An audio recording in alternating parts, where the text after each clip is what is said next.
नमस्कार बंधुरा निमखिर रान्नाते सबाइके स्वागत। आज के चिंगड़ी माछ दिए खूब सहज एक रेसिपि करे देखाबो। तो भिडियोटी प्रथम थेके शेष पर्यन्त देखते थाकुन। आज के चिंगड़ी माछेर रेसिपिटा किभाबे देखुन। आमार এই বিনস গাছগুলোতে কেমন ফুল চলে এসেছে, ছোট ছোট এই বিনস গাছ তাও ফুল এসেছে। আর এখানে দেখুন টমেটো গাছে ছোট ছোট টমেটোও পড়ে গেছে। বাগানের সব গাছগুলোই প্রায় বড় হয়ে গেছে। আর সবথেকে বাগানে সুন্দর একটা জিনিস দেখুন, কত সুন্দর একটা ফুল গাছ হয়েছে, খুব সুন্দর লাগে ওটাকে দেখতে। দেখুন চিংড়ি মাছটা ভাজার জন্য প্রথমে কড়াইতে দিয়ে দেবো পরিমাণ মতো তেল, অল্প অল্প।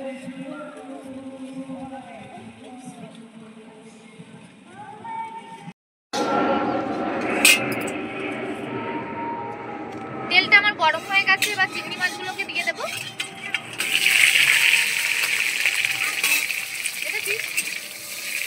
বারবার বারণ করছিলাম তো।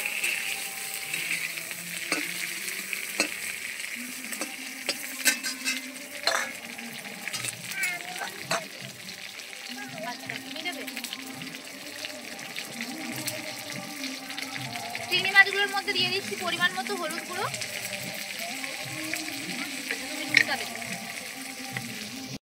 স্বাদ মতো নুন,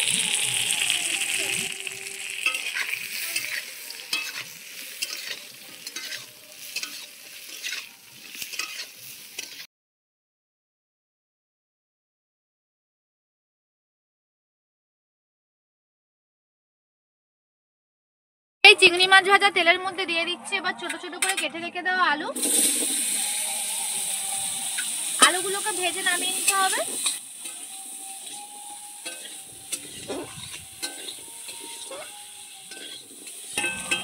আলুগুলো আমার ভেজে নেওয়া হয়ে গেছে, আলু কটাকেও আমি নামিয়ে নিচ্ছি।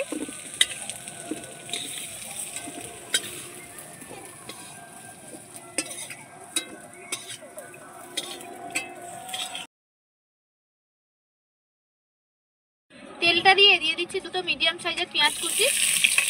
আর পেঁয়াজটা কিন্তু একটু বেশি পরিমাণেই দিলাম। পেঁয়াজটা হালকা একটু বাদামি হয়ে এসেছে, এবার দিয়ে দিচ্ছি গ্রেট করে রেখে দেওয়া রসুন।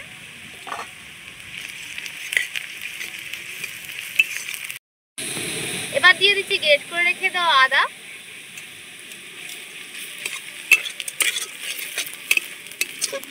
এবার দিয়ে দিচ্ছি কেটে রেখে দেওয়া টমেটো।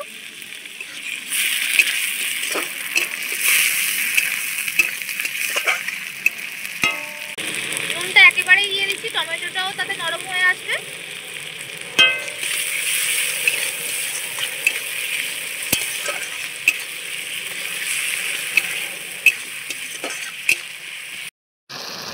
দিয়ে দিচ্ছি পরিমাণ মতো হলুদ গুঁড়ো, দিয়ে দিচ্ছি ঝাল অনুযায়ী লঙ্কা গুঁড়ো।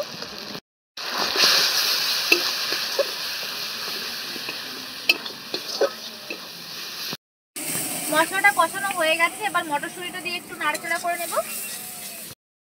মশলাটা আমার কষানো রেডি হয়ে গেছে, এবার আলু আর চিংড়ি মাছটাও দিয়ে দিচ্ছি। দিয়ে মশলাটার সঙ্গে একটু নাড়াচাড়া করে নেব। মশলাটাও তাতে ভালোভাবে চিংড়ি মাছের মধ্যে ঢুকতে পারবে। এবার দিয়ে দেবো জল।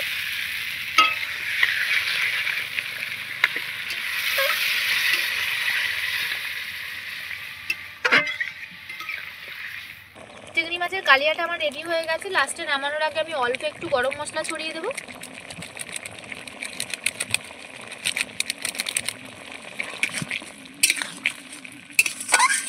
এবার আমি এটাকে নামিয়ে নেব। চিংড়ি মাছের কালিয়াটা রেডি হয়ে গেছে। আর দেখুন কতটা সুন্দর হয়েছে। আমাদের চ্যানেলে নিত্য নতুন ভিডিও দেখতে অবশ্যই আমাদের চ্যানেলটি সাবস্ক্রাইব করে আমাদের পাশে থাকবেন। আজকের ভিডিওটি দেখার জন্য অসংখ্য ধন্যবাদ।